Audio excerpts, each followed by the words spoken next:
Hi, my name is Vinny. Today I am going to be moving these water-rooted cuttings of Ficus racemosa into a solid medium of coco peat.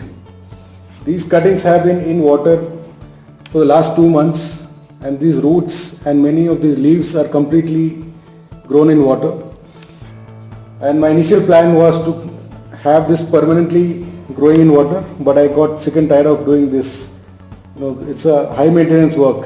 I was regularly cleaning these glasses, changing the water, adding liquid NPK fertilizer, and I one day thought, how long can I keep changing the diaper?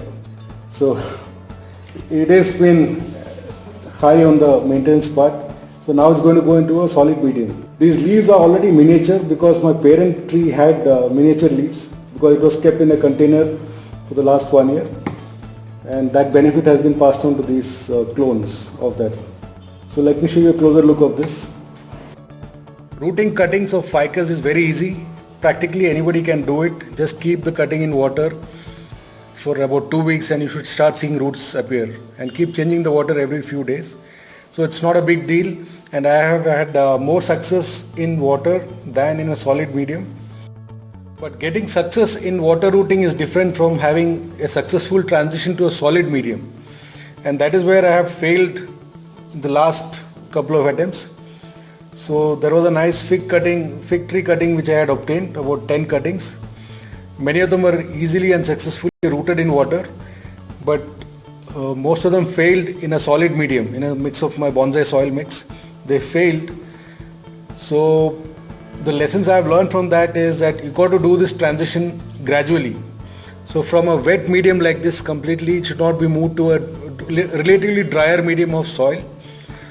So hence I am moving this to coco peat, where it's a filtered coco peat. So all the fine dust is removed, and there are a lot of gaps between the coco peat particles, but at the same time they retain high moisture content.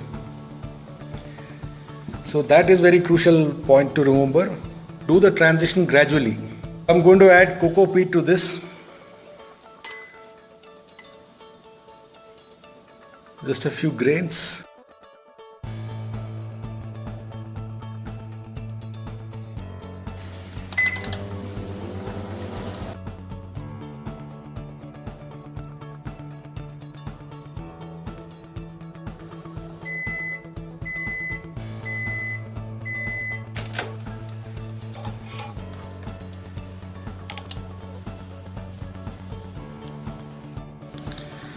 So that was a very fast technique to convert water into coco peat.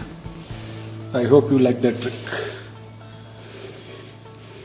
Now I have added stones on this so that the stem is kept firm and not shaking, because the roots haven't yet clutched the medium, so they need to be supported like this. Now I would keep these in an area that is secluded, which is protected from wind, and there is shade, not exposed to direct sunlight. I would give it a month before it completely establishes itself. And there is no point in drilling holes or melting holes on the sides at this point, because I want them to stay wet. So once they are fairly established, I will be making it an air pruning container and having a self-watering setup, so I don't have to keep worrying about watering this. So now I'll give you an update of the similar cuttings taken a long back.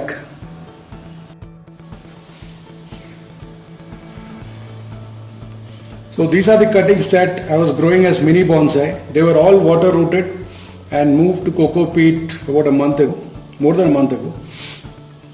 And there is a video where I show this entire transition, and you can look up the link in my description below. The thumbnail of the video says mini bonsai. So this is how I kept the first tray. The rest of these cuttings were not shown in the other videos, so I'll show it now. So this is how I was keeping it. It's very handy, very portable. Instead of taking them one by one or moving from one place to another, it's much easier to put them in a tray like this. And watering is also very simple. I have a squeeze bottle, so I just give a couple of swishes like this and it's done.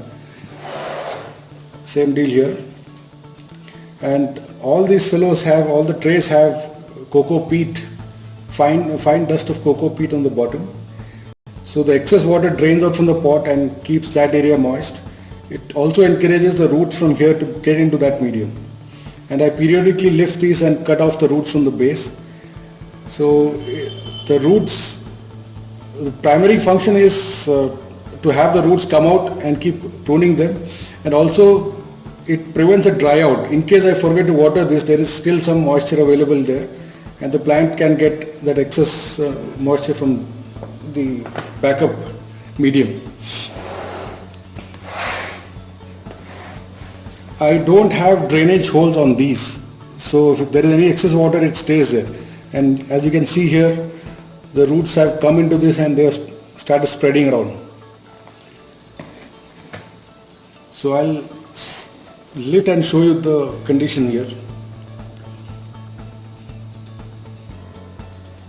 These excess roots have been periodically pruned, but though this is an air pruning design, it hasn't been very effective, partly because I don't want it to prune at this stage, and it's kept covered in a tray like this, and it is kept on an area of the balcony where there is no wind, not much of a direct sunlight.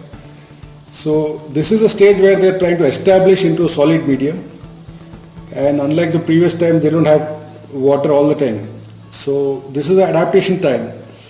Now slowly I'll have to remove all this cocoa peat, put it into a bonsai soil mix in a slightly bigger container or maybe the same container, and then it will also go through a root pruning on the sides as well as the base. But my final container size is the same. It will be in the same pot. In between it might go into a bigger pot for a brief while.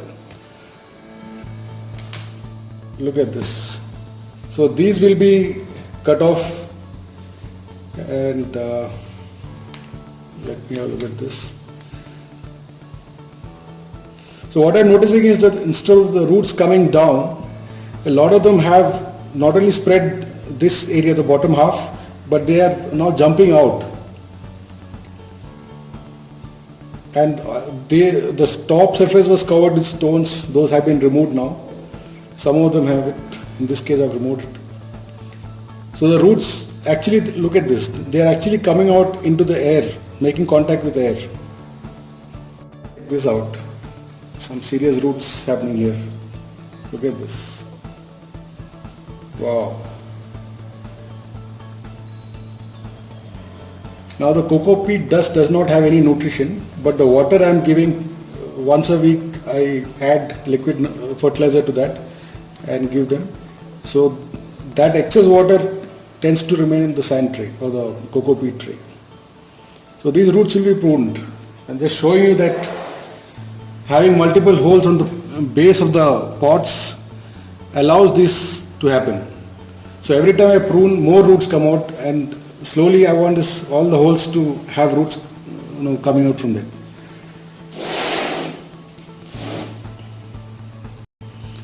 So such a tiny container, this is how you keep it, keep the plant alive in such a tiny container. Have multiple holes. The drainage holes are your friend. On the net I see so many pots having just one hole or two holes, and they are standing on a leg, so the hole is not in contact with anything moist below that. I am not a big fan of that. It doesn't make sense to me. I would rather have it this way. I am a big fan of having multiple drainage holes as well as holes for air pruning.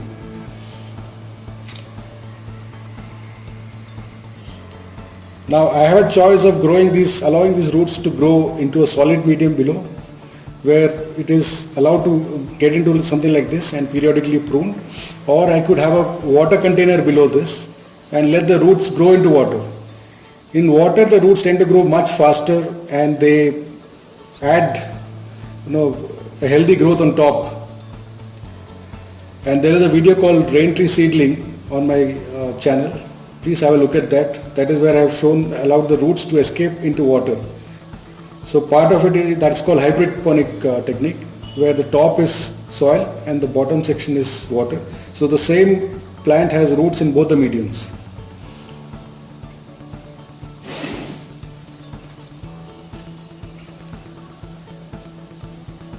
Again, multiple holes make this possible. If I had only one hole, the roots would try to avoid that hole and stay inside the pot and keep going around.